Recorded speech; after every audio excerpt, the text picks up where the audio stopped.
No dia 1º de dezembro, vários países comemoram o Dia Mundial da Luta contra a AIDS. Essa data foi instituída como forma de despertar a necessidade da prevenção, promover o entendimento sobre a pandemia e, inclusive, incentivar a análise sobre a AIDS pela sociedade e pelos órgãos públicos.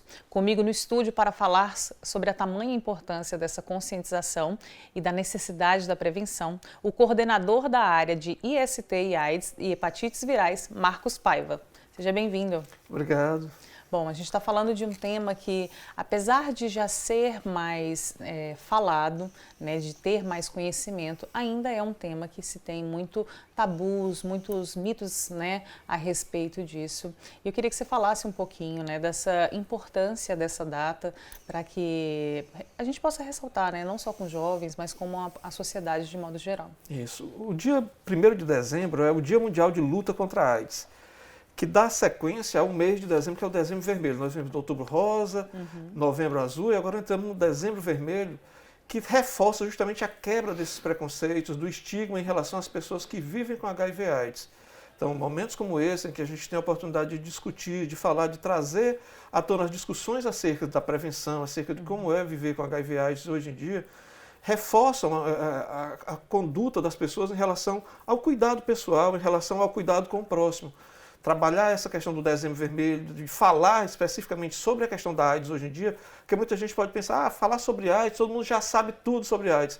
Mas por mais que possa parecer dessa forma, não é bem assim. As pessoas ainda confundem muitas coisas, ainda existe muito preconceito, existe muito medo, muito tabu relacionado a viver com HIV/AIDS. Com certeza. E trazendo um pouco, né, para essa história, já que conhecimento nunca é demais, eu queria que você falasse um pouquinho, né, dessa trajetória, dessa linha, né, de infecções da AIDS no Brasil. Pronto, nós começamos aqui, o primeiro caso no Brasil, a AIDS surgiu, começou a ser mais estudada, mais documentada nos Estados Unidos, finalzinho da década de 1970, e chegou o primeiro caso no Brasil em 1980, aqui no Ceará, 1983. De lá para cá, as mudanças que aconteceram em relação à questão de tratamento, de atendimento às pessoas que vivem com HIV/AIDS, mudou completamente. O primeiro caso, um dos casos emblemáticos aqui no Ceará, a pessoa teve que sair de casa e a casa foi incendiada por conta do preconceito da comunidade onde ela vivia em relação ao fato dela viver com HIV/AIDS. A ideia nossa é que gradativamente a gente consiga quebrar esses preconceitos, quebrar esse paradigma. Então hoje nós conseguimos trabalhar com pessoas que vivem com HIV/AIDS, tendo qualidade de vida, com medicação acessível, disponibilizada na rede pública, né, gratuitamente para todo mundo. Você volta no tempo para a década de 80, em que você tinha praticamente uma sentença de morte por receber um resultado positivo para HIV, né, que você não tinha medicação nenhuma. Você começa a receber a medicação do governo federal na década de 90 apenas. Então passamos 10 anos do primeiro caso até o surgimento da medicação distribuída gratuitamente com pessoas experimentando medicações que não surtiam efeito para nada e acabavam sendo vítimas da AIDS. Por isso morreu muita gente em consequência dela. Com certeza. Qual que é a importância também, na verdade, quais são as ações que vocês vão estar realizando durante esse mês de dezembro e as ações que vocês vão estar ressaltando ainda mais devido à importância do mês? Pronto. A ideia esse ano, por conta de ser um ano completamente atípico, né, por conta dessa questão da pandemia do Covid-19, boa parte das ações foi focada de forma virtual, treinamentos virtuais para os profissionais de saúde, lives para a população em geral, para que eles possam acessar e receber informações coerentes e corretas, passadas por profissionais de saúde, acerca de prevenção, acerca de tratamento, acerca do fluxo de atendimento dentro do município de Fortaleza. Mas, para além disso, nós estamos com 116 postos de saúde ofertando teste rápido. É uma rotina ao longo do ano, mas esse mês de dezembro a gente intensifica mais e pede à população que procure o posto de saúde mais próximo à sua casa para fazer essa testagem, que a gente sabe hoje que quanto mais precocemente você tem um resultado, sabe da sua condição sorológica, sendo ela reagente, positiva, né, você vai ter mais condições de fazer o tratamento mais precocemente e ter uma qualidade de vida muito melhor. Com certeza. E falando um pouquinho, né, a respeito desse teste rápido, justamente por ter esse preconceito, né, muito forte ainda, enraizado, digamos, na cabeça de algumas pessoas, se tem também a vergonha, essa insegurança de ir. Como é que funciona esse trajeto, né? A pessoa chegar, se ela pode ir para um local mais reservado, como é que funciona essa parte, né, dessa chegada no posto? Pronto, muito bom você ter colocado isso, porque assim, a testagem rápida, ela acontece, não é simplesmente chegar e fazer o teste, ela vai chegar no serviço, vai procurar um profissional, esse profissional vai ter uma conversa prévia com ela para explicar o que é o teste que ela vai fazer, quais são os resultados possíveis que pode dar o teste e o que pode acontecer depois desse resultado. Em seguida, ela é encaminhada para a realização do teste e depois ela faz uma nova conversa para receber o resultado, não é simplesmente entregar o resultado, né? É o que você chama de aconselhamento pré-teste e aconselhamento pós-teste, que a pessoa vai ter que sair do serviço já, pelo menos, mais tranquila, né? Essa questão do medo, da vergonha que as pessoas têm, está muito relacionada ao resultado. Hoje nós temos condições de dizer aqui em Fortaleza que a pessoa que tem um resultado reagente, ela vai sair do serviço onde ela está para um encaminhamento, para um serviço especializado, para iniciar o acompanhamento dela nesse serviço, né, para iniciar o tratamento dela. Então isso dá um pouco mais de segurança. Lógico, receber um resultado desse é sempre um baque, por isso que no serviço os profissionais que estão lá, eles estão habilitados a dar uma informação com segurança, a acolher essa pessoa de uma forma mais tranquila. Para além disso, em relação ao teste rápido também, está sendo disponibilizado em alguns serviços nossos o autoteste. Eu não quero fazer aqui no posto de saúde, eu quero fazer em casa sozinho. Então, ele pode receber esse teste, leva para casa, faz. Se o resultado for reagente, ele volta ao serviço para confirmar o resultado lá. E como é que fica, né, essa rotina da pessoa que se descobriu, né, soro positivo? Ela vai semanalmente para o posto? Como é que é essa entrega de medicamento? Importante para deixar tranquilo, né, quem às vezes descobriu que tem, mas ainda está inseguro. É fundamental essa pergunta, porque antes você via que as pessoas tinham uma dificuldade, primeiro, do acesso aos serviços, né? Hoje nós temos serviços que conseguem amparar essas pessoas aqui em Fortaleza. São 10 serviços, sendo 8 deles de gestão municipal e 2 parcerias com universidades. Então, depois que você descobre que o seu resultado foi reagente, você entra no serviço, vai fazer uma série de exames de rotina, volta para mostrar o resultado desses exames e a partir daí o médico vai programando com você o seu retorno. A princípio, quando você inicia o tratamento, geralmente esse retorno vem com 15 dias. Depois daí passa a ser uma coisa um pouquinho mais espaçada, podendo ser de 3 em 3 meses ou a cada 6 meses, dependendo da situação. Muito bom. Bom, a gente vai para um rápido intervalo e a gente volta já já.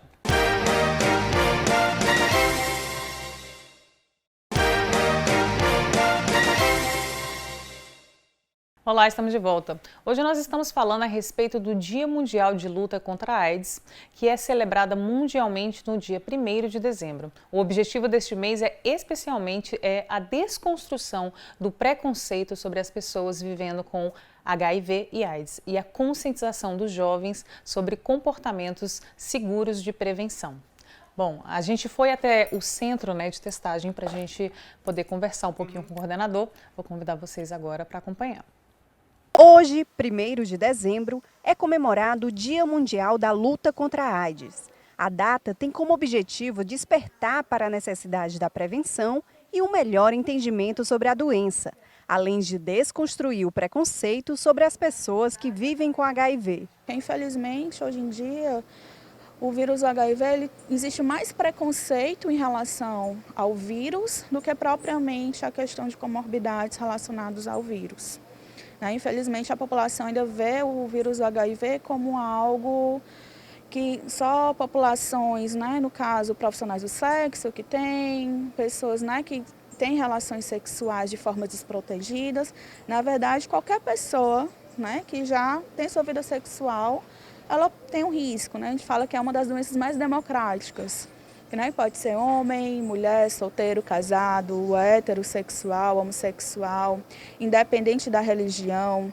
Aquela pessoa que teve 1000 parceiros no último ano, como aquela pessoa que teve um único parceiro, a vida toda. Então, é uma das doenças mais democráticas, Atualmente, Fortaleza dispõe de 11 serviços ambulatoriais especializados para o atendimento gratuito de pessoas que vivem com HIV.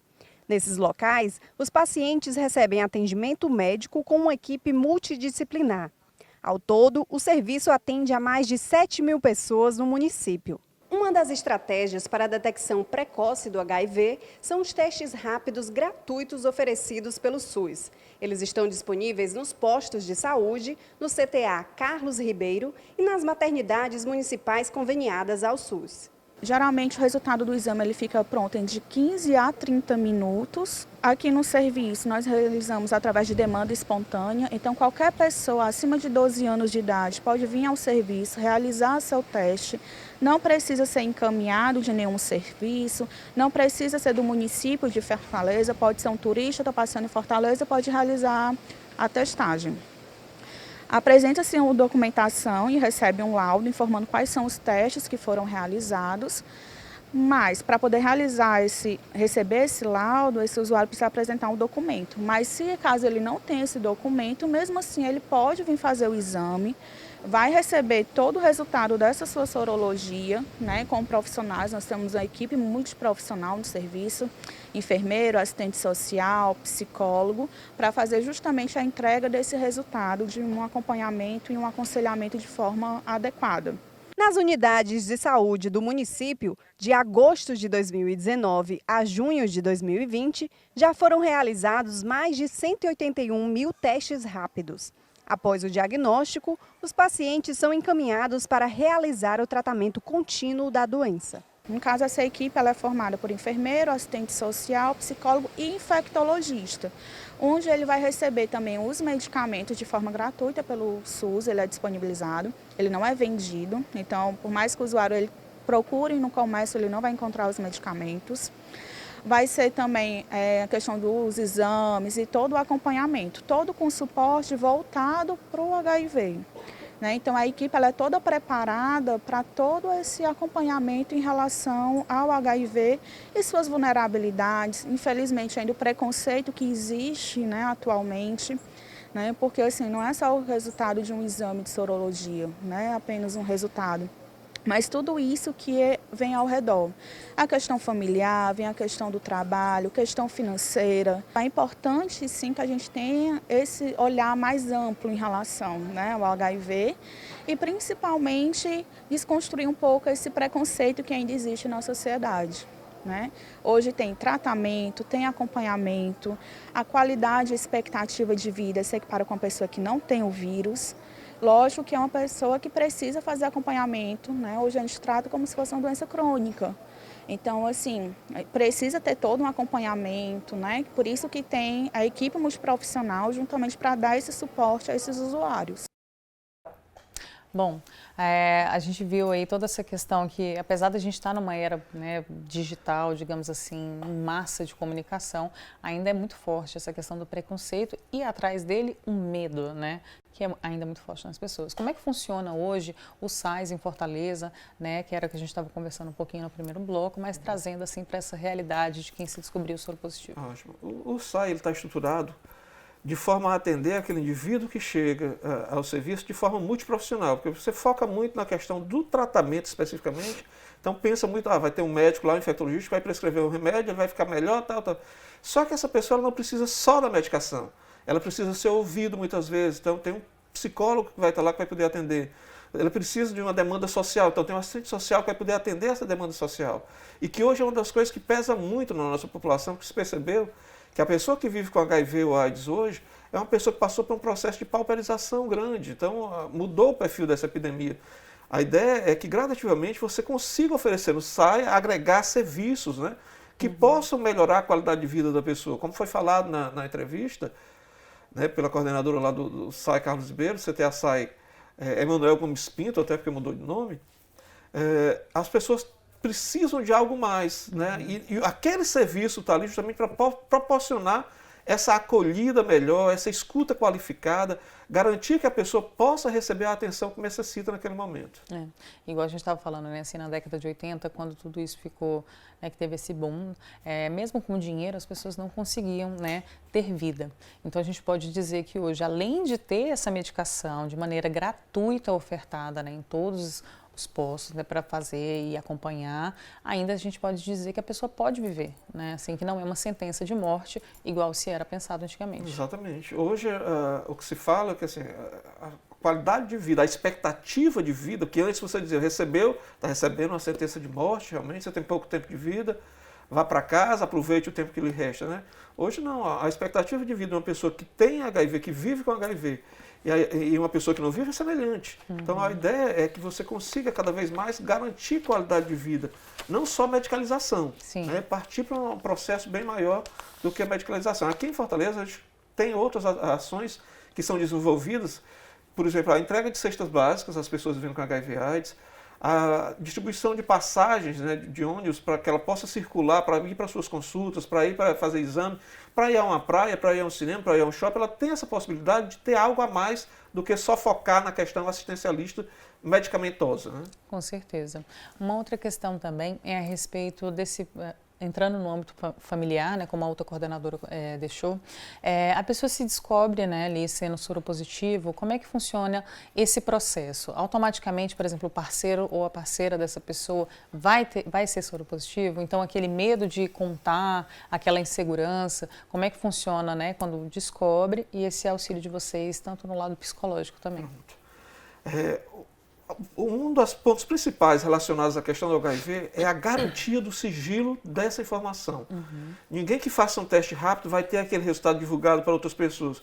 Nem que você seja o companheiro ou a companheira dessa pessoa, vai chegar lá, eu quero saber o resultado, não vai ter acesso. Mas é sempre orientado a ela que procure falar, conversar com o companheiro, conversar com a companheira, falar para a família para ter um suporte de apoio familiar, para ter uma rede de apoio. Ah, eu não quero falar para a minha família. Tem amigos. Quais são os amigos que podem ouvir, que podem te ajudar nessa hora? Então, a gente tenta trabalhar nessa perspectiva, para que não aconteça o fato da pessoa ficar com aquela situação exclusivamente para ela, que acaba gerando um processo de adoecimento psicológico e gera uma complicação maior para ela. Né? O fato de eu ter HIV, de eu viver com HIV, necessariamente o meu parceiro, a minha parceira, não vai ter que viver também com HIV. Principalmente hoje, quando a gente trabalha com a questão do uso da medicação, de ter a carga viral indetectável e de não transmitir mais o HIV quem tem a carga viral indetectável. Então isso é uma segurança maior para essa pessoa que vive. Quando a gente fala dessa transmissão, né, existem algumas coisas que propiciam, né, entradas, saídas e também a quantidade. Como é que a gente pode dizer assim, a respeito da prevenção? O que a gente pode fazer hoje, o que ainda é, digamos, seguro, adequado e não sai de moda, digamos assim, quando a gente fala de prevenção? O que não sai de moda de forma alguma é o uso do preservativo. E aí nós temos hoje diversas formas de você utilizar o preservativo, tipos diferentes de preservativo, texturizados, saborizados, aromatizados. Temos preservativos masculinos, preservativos femininos, hoje como se fala mais preservativo externo e interno, né? Para que a população tenha acesso a técnicas diferentes. Mas para além disso, né, nós começamos a utilizar a prevenção combinada. E essa prevenção combinada, ela trabalha justamente perspectivas diferentes, não só a camisinha, não só o preservativo. Você usa medicamentos como prevenção, que é justamente naquele ponto que eu lhe falei. A pessoa que está em tratamento há 6 meses, com a carga viral indetectável há 6 meses também, ela não vai mais transmitir. Se ela não transmite, ela quebra a cadeia de transmissão da doença. E isso vai contribuir para que essa doença tenda a desaparecer gradativamente, né? Ou entrar em uma fase de controle maior.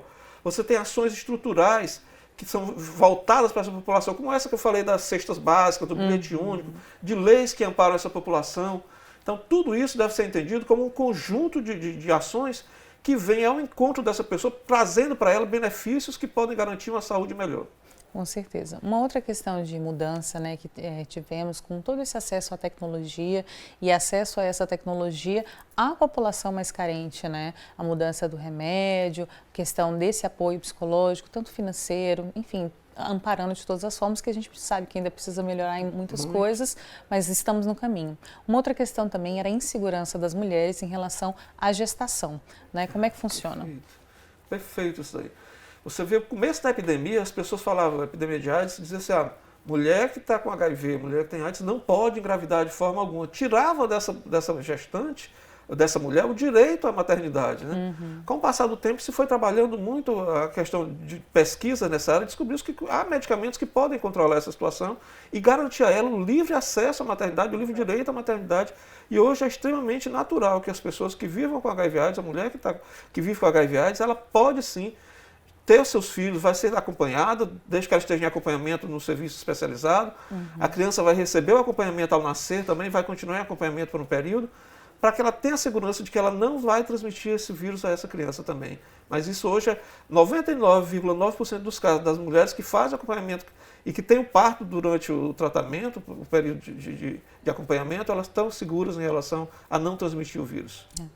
Digamos assim que isso foi um grande tabu, né, quebrado, né, e que precisa ser cada vez mais, né, dito para que essas mulheres se sintam seguras, né, e que esse sonho não, que que é um sonho, né, para grande parte delas, né, ser mãe, né? Então, assim, é igual, eu achei a frase da coordenadora muito bem colocada no que se diz a respeito, que é como se fosse uma doença crônica que você tem que acompanhar, né? Então, eu acho que é quebrar um tabu para que as pessoas vejam essa doença, assim como hoje a gente já vê a respeito de uma diabetes, de uma hipertensão, que precisa de remédio, que precisa, entendeu? Então, eu acho que esse bate-papo, esse mês, essa expansão de entendimento é muito importante. É fundamental a gente perceber que quanto mais você conhece alguma coisa, você fica mais empoderado em relação a ela e você passa a ter mais segurança, né?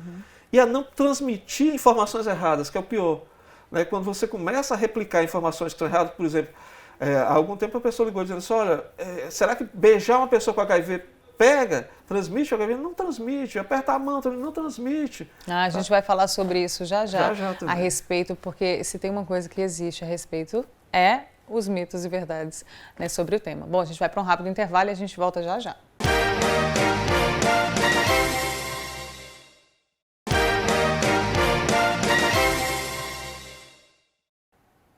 O teste rápido é ofertado gratuitamente pelo SUS, uma das estratégias para a detecção precoce para algumas ISTs, dentre elas a AIDS, a HPV, a sífilis, hepatite B e C, e é muito importante para a população que não se contraia AIDS por um simples aperto de mão ou um abraço em um paciente. Bom, a gente estava falando dessa importância de destacar aquilo que é uma informação falsa, né? E às vezes, infelizmente, uma notícia falsa, assim como um vírus, se espalha muito mais rápido do que uma notícia que é verdadeira, que tem embasamento. Então, eu queria que você falasse um pouquinho a respeito, né? A gente já começou no bloco anterior, né? A respeito do que se ouve ainda sobre o tema, né? Sobre quem tem AIDS, conviver, né? Então, eu queria que você contasse um pouquinho. Pronto, só para ilustrar essa situação, há alguns 2 anos mais ou menos, ou 3, pouco tempo na realidade, uma pessoa ligou lá para a área técnica perguntando, olha, eu vou receber 2 sobrinhos aqui que vêm de outro estado para cá e eles têm HIV, o que é que eu faço com eles? Aí eu disse, não, eu vou brincar porque não dá. Eu disse, olha, a senhora leve para conhecer a cidade, eles conhecem Fortaleza? Não, então leve, mostre a cidade. Não, mas não é isso que eu quero saber, não. O que é que eu posso fazer com eles? Não, só um passeio legal, eles vão gostar daqui muito e tal. Enfim, o que ela queria saber era se precisava ter um quarto reservado, se separar copo, talher, essas coisas, que não precisa nada disso.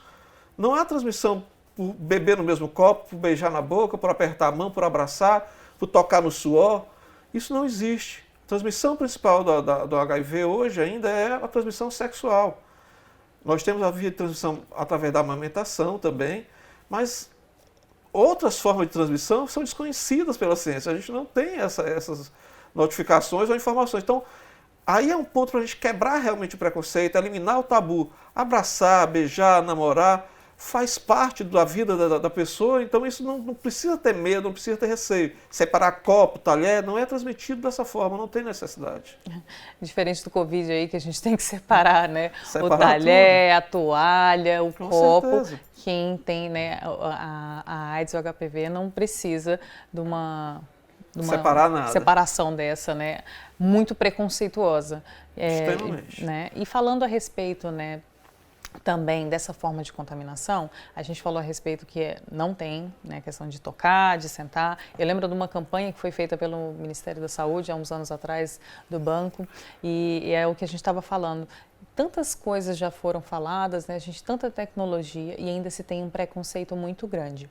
Então, vamos supor que a pessoa ela tenha relação, né, com uma outra e estava usando preservativo e teve a ruptura desse preservativo. Automaticamente essa pessoa vai ter a AIDS? Não, automaticamente não.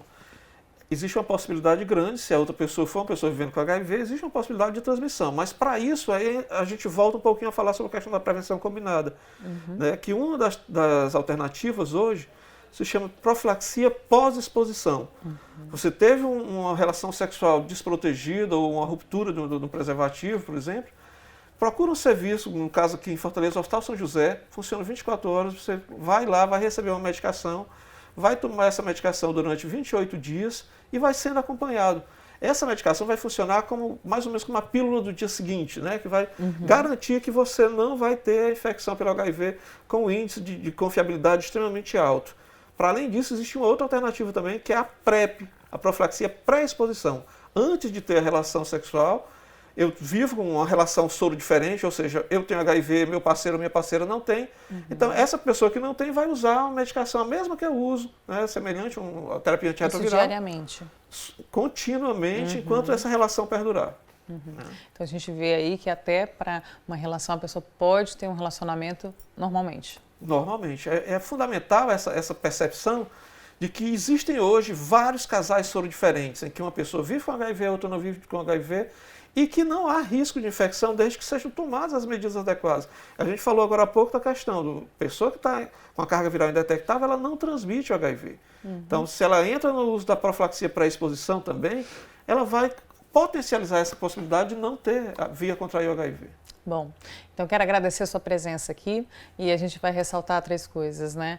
A prevenção ainda é muito importante, a camisinha e preservativos não saem de moda e uma pessoa com AIDS, né, ela não vai passar para outra, né, com um toque, com um gesto de carinho, solidariedade a outra pessoa. Então, muito obrigada pela sua participação e a gente torce aí para que cada vez mais a gente possa quebrar tantos tabus e preconceito. Eu que agradeço a oportunidade.